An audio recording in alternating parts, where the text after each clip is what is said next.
Hi, I'm Ch Cantu, and I'm sharing this week's Rise topic, which is self-confidence. Self-confidence is trust in our abilities, qualities, and judgment.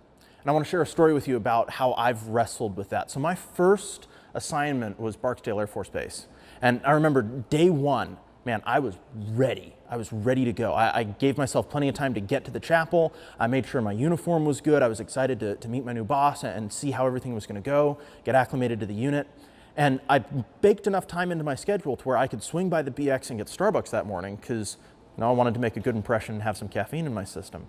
And I remember pulling up to the Starbucks and I could see the entrance to the BX, and then I couldn't get out of the car. It wasn't anything like physical, but I just couldn't get out of the car. I was trapped by anxiety. It was insane. It was overwhelming. I remember just being assaulted with this barrage of ridiculous fears, right? Like, what if I'm not allowed to go to the BX? What if I miss the Starbucks? What if it's closed? What if the BX is closed? What if I get yelled at by someone? What if the wing commander's walking out and I forget to salute him? I was just trapped by anxiety. And I remember trying to fight with this. And then I looked to get out of the car and it was already, I had wasted like 35 minutes wrestling with anxiety. And so I just drove to the chapel. No coffee. A couple weeks later, I realized I was running a little bit early to work. And so I was like, oh, cool, I can get coffee. Pull into the parking lot, run into the Starbucks, walk back out. And I remember sitting in my car going like, what just happened? What's the difference between these two experiences?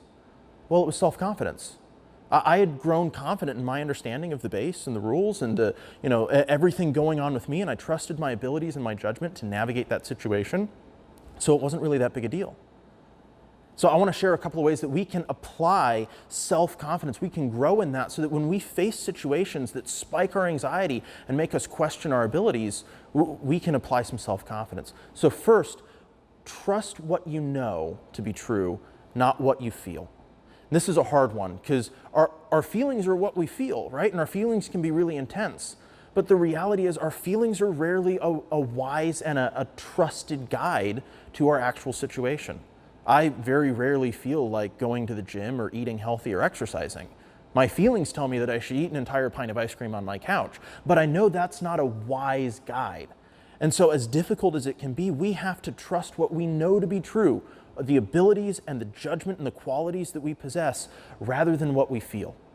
We can't control our feelings, but we can control how we let our feelings respond to reality. The second thing that we can do is we can focus on what really matters.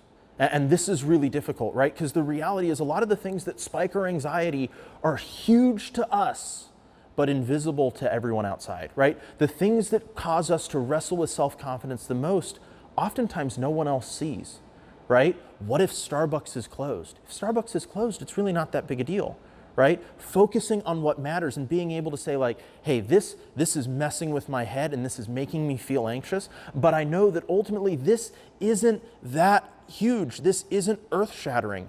Helps us apply that self-confidence.